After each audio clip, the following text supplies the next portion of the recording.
My name is Gina Mitchell, and at 35, I thought I had everything figured out. I had a good job as a project manager at a software company, a comfortable apartment that I'd bought before getting married, and what I thought was a happy family, my husband Mark and our 7-year-old daughter Emma. "Gina, you're obsessing over those spreadsheets again," Mark would say, leaning against the doorframe of our home office, his dark hair slightly messy as always. "Come on, let's order takeout and watch a movie with Emma." I'd look up from my laptop where I'd been calculating our monthly savings, trying to figure out how to reach our goals faster. "Just 5 more minutes. I think if we cut back on eating out, we could put away an extra $300 this month." Mark would roll his eyes. "You know what Tom and Sarah did last weekend? They took their kids to Disney World. Spontaneous trip, just because they felt like it. Meanwhile, we're here counting pennies for some future that might never come. Tom's parents are loaded, and Sarah's family owns half the real estate in town," I'd remind him. "We need to be smart about our money.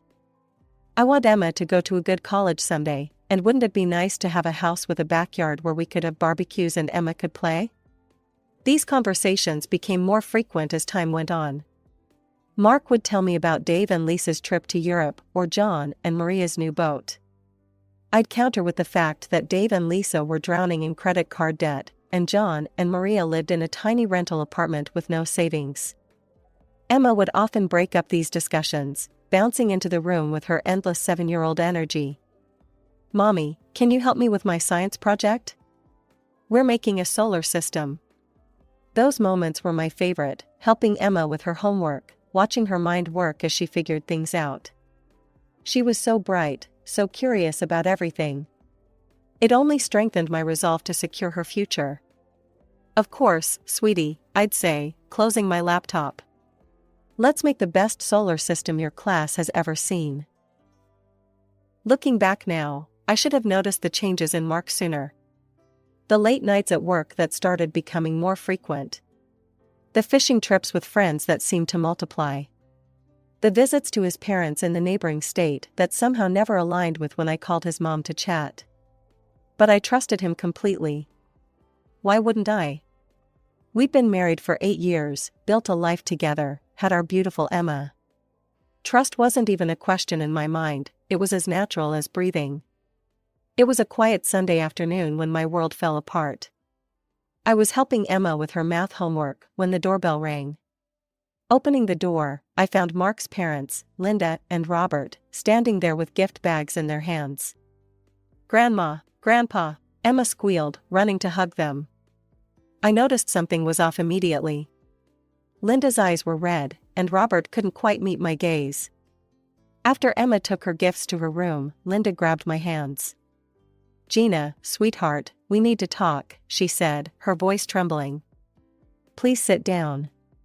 We moved to the kitchen, and I felt my stomach tighten.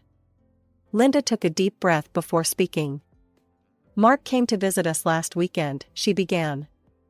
"Yes, he mentioned that," I said, remembering his casual announcement about visiting his parents. "He wasn't alone, Gina." Robert's voice was hard with anger. "He brought a woman with him. He introduced her as his bride." The words hit me like a physical blow. "His, what?" "We threw them both out," Linda said, squeezing my hand. "We couldn't believe he would do this to you and Emma. We had to tell you, honey.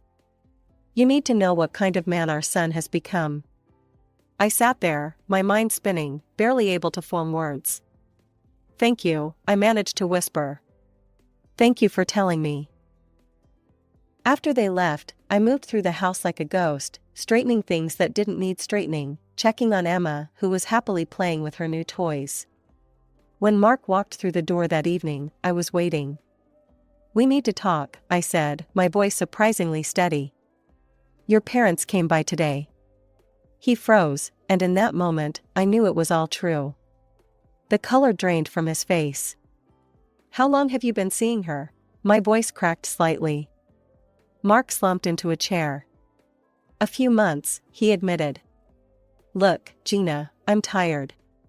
Tired of the constant saving, tired of never living in the moment. I want something different." The divorce proceedings went quickly. I kept my apartment since it was mine before the marriage, and Mark agreed to pay alimony, though it wasn't much. Thank God I'd insisted on keeping our savings account well stocked. It gave me breathing room to figure out our new normal. I threw myself into two things, Emma and work. I hired Sarah, a wonderful college student, to watch Emma after school, and I marched into my boss's office. I want the challenging projects, I told him. The ones nobody else wants to touch. I'll make them successful. He raised an eyebrow, but gave me a chance. I worked harder than I ever had before, staying late after Sarah took Emma home, coming in early, taking on the projects everyone else avoided. Within months, I had turned around 3 impossible projects. The bonuses started coming in, followed by a promotion. 5 years after the divorce, I stood in front of my new house, holding the keys in my hand.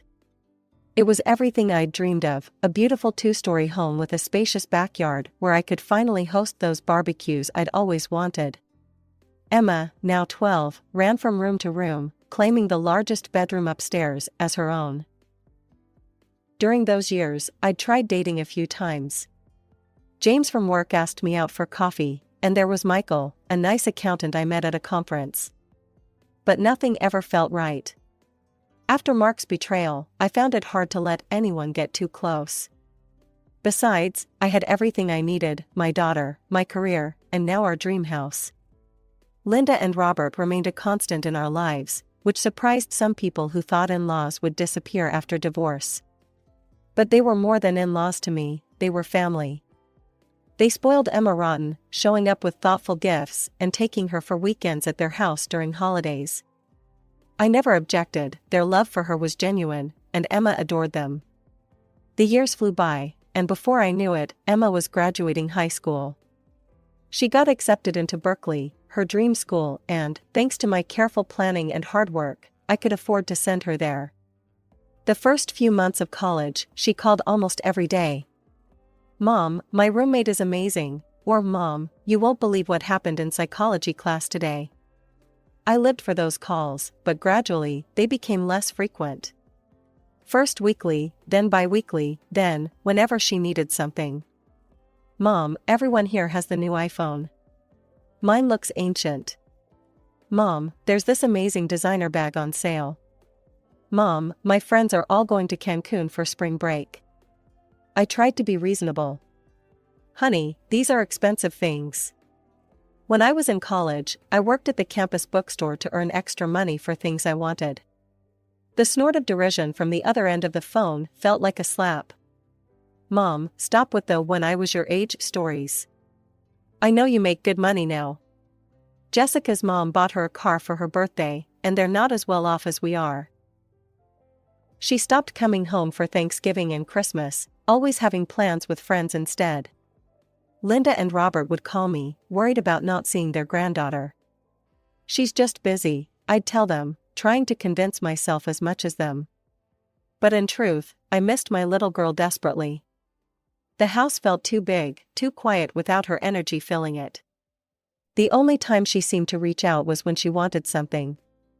Each time my phone rang and I saw her name, my heart would leap, only to sink when I realized it was another request for money. The years passed quickly, and Emma graduated from Berkeley with honors, landing a position at a prestigious marketing firm in San Francisco. Though we still weren't as close as we used to be, I felt proud watching her walk across that stage in her cap and gown. Then came the call that made my heart skip a beat. "Mom?" Emma's voice had that excitement I remembered from her childhood. "I'm coming home this weekend. There's someone I want you to meet." I spent the next 3 days cleaning the house from top to bottom, preparing Emma's favorite foods, and trying to calm my nerves. When the doorbell rang on Saturday evening, I practically ran to answer it. Emma stood there, more beautiful than ever in a designer dress, her hair perfectly styled. Beside her was a tall, handsome man in an expensive suit. "Mom, this is Bradley Thompson," she said, beaming. "My fiancé." "Please, call me Brad," he said, extending his hand with a warm smile. "Emma's told me so much about you, Mrs. Mitchell." We settled in the living room, and I couldn't help but notice how Emma kept positioning her left hand to catch the light. The diamond on her finger was enormous. Brad's family owns Thompson Industries, Emma announced proudly. The ring is from Cartier. It's beautiful, I said sincerely. I'm so happy for you both. Emma's smile suddenly turned calculating. Speaking of the engagement, Mom, we need to discuss the party. Of course, I nodded, reaching for my tea. We want to have it at the Ritz-Carlton, Emma continued. With about 200 guests. The total will be around $50,000. I nearly choked on my tea. 50,000? Yes, Emma said matter-of-factly. We need you to cover it. I set my cup down carefully. Honey, that's a very large amount. I don't think. Are you serious right now? Emma's voice rose sharply. After all these years of saving and saving, you can't even spend money on your only daughter's engagement? Emma, Brad touched her arm gently. Maybe we should. No, she jerked away from him. Do you know what it was like growing up with her? Always counting pennies, always talking about saving for the future. Well, this is my future, Mom. This is what you were supposedly saving for. Emma, please, I tried to keep my voice calm. I'm happy to contribute, but $50,000 for just the engagement party. You're unbelievable. She jumped to her feet, tears streaming down her face. You're just a greedy, miserable woman who cares more about her bank account than her own daughter's happiness. Emma, Brad stood up, clearly mortified. That's enough. But Emma was already storming toward the door. I can't believe I thought you'd changed. The door slammed behind her with such force that the pictures rattled on the walls. Brad apologized and followed her out. I sat there long after they left, staring at the half-empty teacups and wondering how my little girl, who once got excited over making a solar system out of styrofoam balls, had turned into someone I barely recognized. My phone rang around 9 that evening. Linda's name flashed on the screen, and something in my gut tightened. Emma was just here, Linda's voice was strained. She said you refused to help with the engagement party. She was quite upset. Did she tell you how much she asked for? I couldn't keep the edge out of my voice. $50,000, Robert's voice came through, I was on speaker. And, well, we need to tell you something, Gina. We gave her $25,000. My stomach dropped. You what? We didn't know what to do, Linda's voice cracked. She was crying, saying her own mother didn't love her enough to help with her engagement. We took it from our retirement savings. I felt sick. Linda, Robert, you shouldn't have. We know, Robert sounded tired. But she's our only grandchild, and we thought it would help. After hanging up, I sat in my dark kitchen for hours. The thought of Linda and Robert dipping into their retirement savings made my chest hurt. They weren't wealthy people, they'd worked hard all their lives, just like me. 3 days later, after countless sleepless nights, I transferred $25,000 to Emma's account. Within an hour, my phone pinged with a text, engagement party next Saturday at the Ritz-Carlton, 7 p.m. Formal attire required. No thank you. No acknowledgement of the money. Just an invitation. The Ritz-Carlton was transformed into something out of a fairy tale. Crystal chandeliers sparkled overhead, white roses covered every surface, and champagne flowed endlessly. Emma was radiant in a designer gown that probably cost more than my first car. Isn't it magnificent? She kept saying to anyone who would listen. Just wait until you see the wedding, it's going to be 10 times more spectacular. I stood in a corner, feeling out of place despite my carefully chosen dress. Linda and Robert found me there, both looking elegant but uncomfortable. I watched Emma holding court among her friends, all of them draped in designer clothes and dripping with jewelry. She was showing off her ring to a new group of admirers, her laugh carrying across the room. The wedding will be the event of the season, I overheard her telling her friends. We're sparing no expense. It's going to be absolutely perfect. My eyes met Robert's across the room. We shared a look of growing anxiety. We both knew what was coming. This lavish engagement party wasn't the end, it was just the beginning. I sipped my champagne slowly, watching my daughter shine in her element, surrounded by wealth and luxury. She looked happy, but there was something else in her expression, a hardness that hadn't been there when she was younger, when she would get excited about simple things like backyard barbecues and science projects. 2 weeks after the engagement party, my phone rang. Emma's name flashed on the screen, and I felt an inexplicable sense of dread. Mom, she didn't even bother with hello. We need to discuss the wedding budget. I need you to give me $120,000. The number hit me like a physical blow. I'm sorry, what? 120,000, she repeated slowly, as if I was a child. The dress alone is 30,000, it's being custom made by a designer in Paris. Then there's the venue, the flowers, the band. Emma, I cut her off, trying to keep my voice steady. That's absolutely out of the question. It's an astronomical amount for a wedding. God, Mom, why do you have to be so cheap? Brad's family expects a certain level of. I'm willing to give you $10,000 for the wedding expenses, I interrupted, and another $5,000 as a wedding gift. That's already very generous. There was a moment of deadly silence on the line. $120,000 is my final offer, Emma's voice turned cold. If you don't give it to me, don't bother coming to the wedding. I mean it. Something snapped inside me. Are you actually trying to blackmail me? Your own mother? Oh, here we go, she laughed bitterly. Poor single mom who sacrificed everything for her ungrateful daughter. Do you know how tired I am of that story? You've done nothing but save money all these years. What were you saving it for if not for this? I saved it for emergencies, for your education, for our future security. My voice was shaking now. I raised you alone after your father left. I never denied you anything within reason. Well, this is what I want now, she screamed. And if you don't give it to me, I'll make sure everyone knows what a greedy, horrible mother you are. How you cared more about your bank account than your only daughter's happiness. Emma, please. Don't worry though, her voice dripped with venom. I'll just ask Grandma and Grandpa. Those old fossils have one foot in the grave anyway, what do they need their savings for? Enjoy your precious money. Don't expect a wedding invitation. The line went dead. I sat there in my kitchen, the phone still in my hand, feeling like I was watching the final act of a tragedy I'd somehow helped write. All those years of careful saving, of trying to give Emma everything she needed while teaching her the value of money, where had I gone wrong? The truth hit me like a wave. In trying to make sure she never went without, I'd somehow raised a daughter who thought she deserved everything.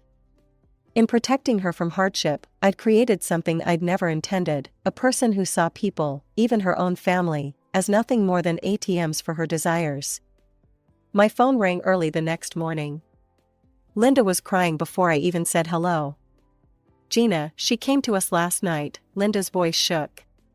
She wants $120,000 for the wedding. She says you refused to help her. I heard Robert in the background. It's our entire retirement savings, Gina. Everything we have. Listen to me very carefully, I said, my voice firm. Do not give her that money. Please come over tonight, there's something you need to hear. But she's our granddaughter, Linda whispered. Maybe we could take out a second mortgage. Tonight, I insisted. Please trust me on this. They arrived around 7, looking worn and troubled. I sat them down in my living room, my hands shaking slightly as I pulled out my phone. I need to show you something, I said. And it's going to be painful. But you need to hear this before you make any decisions. I pressed play on the recording from yesterday's conversation. Linda and Robert sat perfectly still as Emma's voice filled the room. Those old fossils have one foot in the grave anyway, what do they need their savings for? Linda's hand flew to her mouth. Robert's face turned ashen.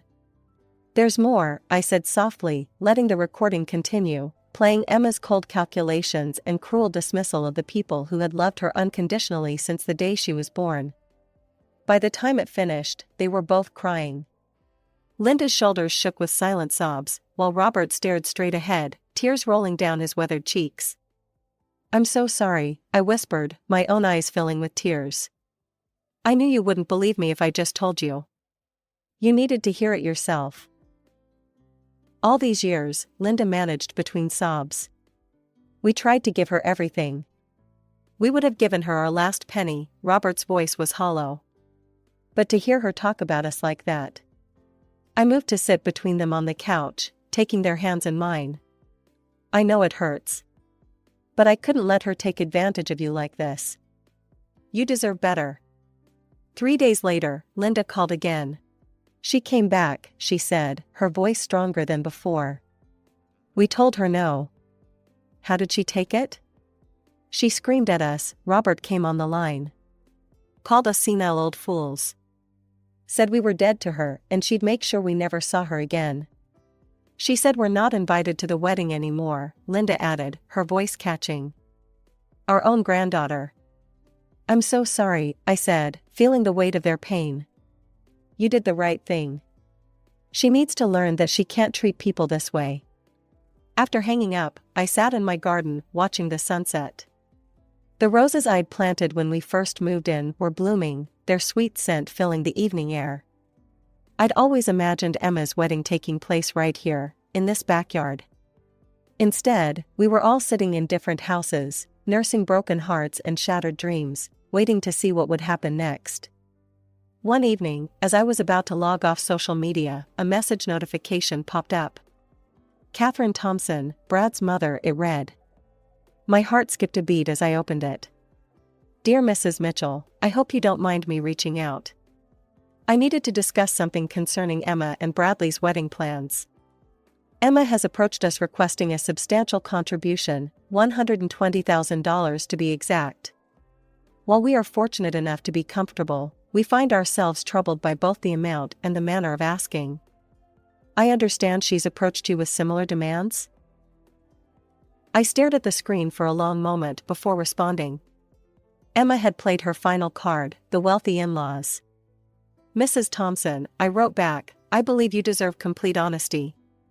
I explained everything, the engagement party drama, the ultimatums, the attempted exploitation of her grandparents' retirement savings.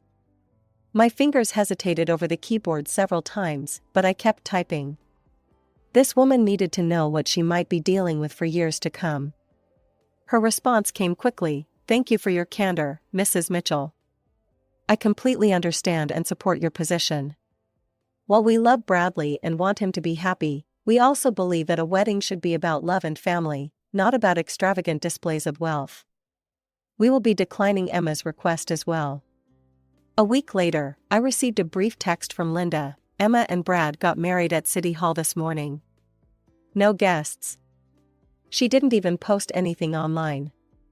I sat in my garden, thinking about my daughter in a simple courthouse ceremony, no designer dress, no expensive flowers, no hundreds of admiring guests. Part of me felt guilty. Wasn't it every mother's duty to give her daughter the wedding of her dreams? But then I remembered Emma's cruel words about her grandparents, her attempts at emotional blackmail, her willingness to bankrupt the people who loved her most just to have one elaborate day of showing off. No, this wasn't about denying her happiness, this was about something far more important. Linda and Robert call occasionally, their voices still carrying the weight of their hurt. We've grown closer through this ordeal, finding comfort in our shared pain and understanding. Sometimes we sit in my backyard, looking at the space where Emma's wedding could have been, sharing stories about the little girl who used to light up our lives with her smile. I keep hoping that one day my phone will ring, and it will be Emma, not asking for money, but ready to talk, really talk, about what happened. I hope that starting her married life without the excessive trappings she demanded might help her realize what really matters. Until then, I tend to my garden, work at my job, and keep my door unlocked, just in case. The path to reconciliation is there, waiting to be walked, but the first step has to come from her. I've learned that sometimes the hardest part of loving someone is knowing when to stand firm, even when it breaks your heart to do so. Maybe one day we'll host that backyard barbecue together again. Until then, I wait, and hope, and remember the daughter I raised, and pray that somehow, someday, she'll find her way back home.